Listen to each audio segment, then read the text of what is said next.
Usai serangan AS ke situs nuklir Iran, Benjamin Netanyahu, Perdana Menteri Israel, mengucapkan terima kasih kepada Presiden Trump dan Amerika karena telah berani bertindak dan menunjukkan kekuatan. Congratulations, President Trump. Your bold decision to target Iran's nuclear facilities with the awesome and righteous might of the United States will change history. President Trump and I often say, peace through strength. First comes strength, then comes peace. And tonight, President Trump and the United States acted with a lot of strength. Saudara, rombongan gelombang pertama WNI yang dievakuasi dari Iran tiba di Azerbaijan.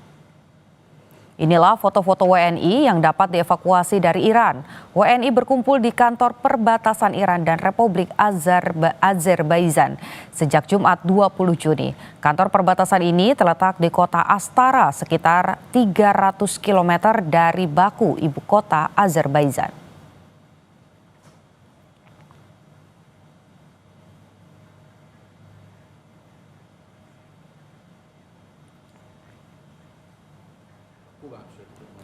Menteri Luar Negeri Sugiono menyebut ada 4 bus yang mengevakuasi warga negara Indonesia untuk keluar dari Iran.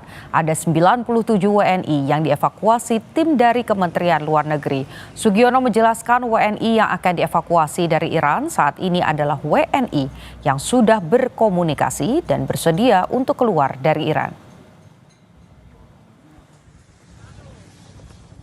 Bus yang bergerak ke arah perbatasan negara tetangga lah ya. Saya kira itu. Mungkin sekarang udah sampai di perbatasan. Melibatkan TNI juga ya Bang ya? Melibatkan TNI. Enggak, sejauh ini masih dari pihak Kementerian Luar Negeri. Ini dievakuasi mahasiswa apa seluruh WNI yang tinggal di sana? WNI yang sudah berkomunikasi dan bersedia dievakuasi. Berapa jumlahnya Pak? Kalau seluruh WNI itu 386, kalau saya tidak salah yang terdaftar ya.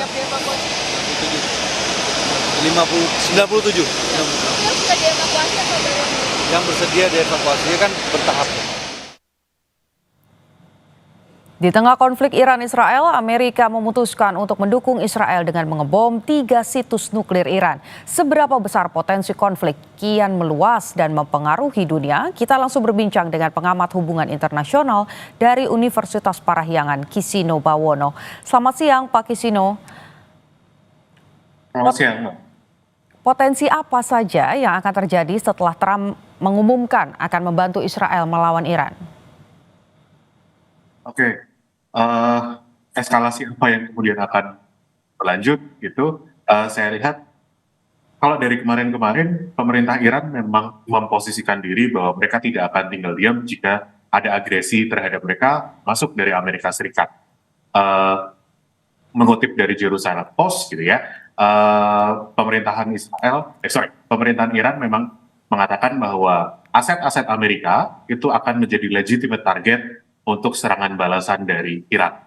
Nah sekarang kemudian yang kita tunggu itu ya, karena kita tidak tahu seberapa kuat Iran sekarang setelah mereka diletakkan selama beberapa tahun terakhir dan beberapa hari terakhir, retaliasi apa yang akan mereka lakukan ke negara-negara tetangga. Negara tetangga ini, kenapa saya bilang gitu? Karena beberapa aset Amerika Serikat itu ada di sana seperti military bases dan semacamnya. Lalu di sisi lainnya, kemungkinan sudah akan terjadi, kemungkinan akan dilakukan adalah gangguan supply di Selat Hormuz.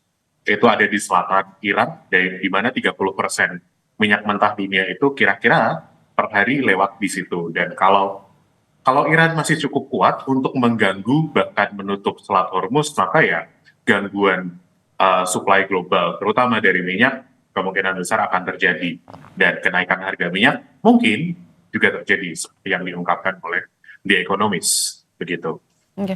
Tapi kalau Anda melihatnya dengan adanya serangan dari Amerika Serikat ini, apakah kemudian serangan balasan yang mungkin dilakukan oleh Iran ini bentuknya apa? Apakah memang head to head begitu, bentuknya memang akan dengan senjata lagi, atau justru tadi dengan faktor-faktor ekonomi seperti menutup selat yang tadi Anda sampaikan?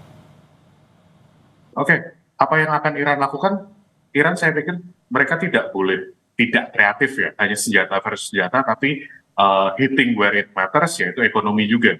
Karena kalau kita bicara senjata-senjata, kemudian negara-negara ini bisa kayak mengabaikan, bisa menutup mata. Tapi kalau ekonomi itu sekian banyak negara kemungkinan akan terganggu, gitu. Apalagi negara-negara di Gulf countries.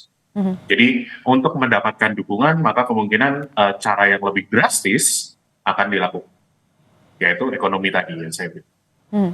Melihat sekarang ada satu situs yang kemudian sudah diklaim begitu ya oleh Amerika Serikat bahwa sudah lenyap begitu, sudah hancur. Artinya kalau kita lihat dari kekuatan militernya sendiri, seberapa besar potensi Iran ini bisa yakin atau percaya diri untuk memberikan serangan balasan? Karena Anda tadi sampaikan kan harus punya bergen yang lebih tinggi untuk bisa membalas itu. Kita tahu sebelumnya Fordo ini tidak tersentuh oleh Israel. Oke. Untuk melihat mereka masih seberapa kuat, saya sendiri juga belum cukup punya sources yang menunjukkan bahwa Iran mereka masih sekian kuat. Tapi at least mereka akan mengupayakan itu. Mereka masih mempertahankan bahwa pride mereka adalah dari kemampuan untuk membalas. Dan ini mungkin harus kita lihat dalam beberapa waktu dekat, gitu ya. Karena serangannya mungkin tidak akan instan, retaliasinya tidak akan instan. Ini sekarang diserang, maka balasan mereka akan muncul dalam beberapa waktu, sejam, 2 jam, atau seharian. Mungkin akan butuh waktu untuk sampai pada akhirnya mereka akan membalas, gitu sih. Dan satu yang juga mau saya tambahkan, kalau menurut dari klaim Amerika Serikat, Presiden Trump itu bahwa Fordo ini sudah rusak, sudah hancur, di sisi lain juga dari Iran sendiri mereka masih bilang bahwa kerusakan yang terjadi di sana itu bukan yang hancur total, jadi masih bisa diperbaiki jika dilakukan proses perbaikan. Jadi kita sebetulnya juga, saya sebagai pengamat masih kesusahan untuk melihat bahwa seberapa rusak kondisi yang ada di sana, gitu. Oke. Di closing statementnya Presiden Trump begitu ya, kalau kita kutip dari Twitternya, selain membenarkan bahwa adanya serangan 3 bom, kemudian juga mengapresiasi militer Amerika Serikat, kalimat terakhirnya adalah mendorong untuk perdamaian. Anda sepakat bahwa dengan serangan ini bisa ada damai antara Iran dan juga Israel, atau bahkan sekarang Amerika Serikat nih ikut campur, jadi bisa damai? Oke, saya omongkan lagi apa yang saya bicarakan di Kompas 2 hari yang lalu, bahwa ada istilah dalam politik itu eskalasi untuk deeskalasi. Jadi dalam mendekati perundingan damai atau ceasefire atau apa, perundingan damai secara umum biasanya kedua pihak yang bertikai itu akan menunjukkan bahwa mereka yang lebih kuat. Gimana menunjukkannya? Bahwa dengan cara mereka melakukan tindakan atau agresi tertentu. Nah, dengan kondisi serangan ketiga tempat tadi Isfahan, Fordo, dan satu lagi Natanz, gitu ya. Sementara pihak Israel dan yang didukung Amerika Serikat ini posisinya di atas angin kalau pada akhirnya menuju meja perundingan. Nah, Iran saya rasa mereka tidak ingin tinggal diam, mereka harus membalas karena apa? Untuk pada akhirnya jika mereka mau ke meja perundingan, mereka at least menginginkan posisi yang ideal, posisi yang setara. Sementara posisi mereka sedang ada di bawah. Nah, cuma what kind of retaliation, balasan apa, yaitu yang nanti kita sementara masih menduga-duga, gitu. Oke, singkat saja Pak, kita kalau bicara soal geopolitik tentu saja ini berkaitan dengan negara-negara di belakangnya begitu ya. Bagaimana dengan Rusia, Tiongkok, dan juga Korea Utara yang sebelumnya juga sudah memberikan statement-statement. Ada yang meminta damai, ada yang meminta Amerika Serikat tidak ikut campur. Dengan adanya serangan Amerika Serikat, bantuan secara langsung, apakah eskalasinya akan seperti apa dari Rusia, Tiongkok, atau bahkan dari Korea Utara? Singkat saja Pak. Oke, kalau dilihat geopolitiknya, kemungkinan mereka juga akan merespon. Namun saya masih percaya bahwa tiga pihak besar ini masih mengupayakan cara damai adalah cara yang paling baik, gitu ya. Mereka ingin Amerika dilemahkan, iya. Mereka ingin menarik Amerika untuk join dalam perang. Saya rasa mereka ingin itu, gitu ya. Cuma bagaimana respon dari mereka? So far, at least di publik mereka masih ingin damai. Cuma di belakang, who knows? Oke, baik, berarti kita masih menantikan apakah buntut atau eskalasi dari serangan Amerika Serikat ini apa betul seperti arahan dari Donald Trump begitu ya, bahwa nanti akan bisa damai atau justru mengeskalasi lebih besar lagi. Terima kasih pandangan dan juga pendapat-pendapat Anda tadi berbagi dengan Kompas Siang, pengamat hubungan internasional Universitas Parahyangan Kisino Bawono. Saudara, usai jeda, retret kepala daerah gelombang 2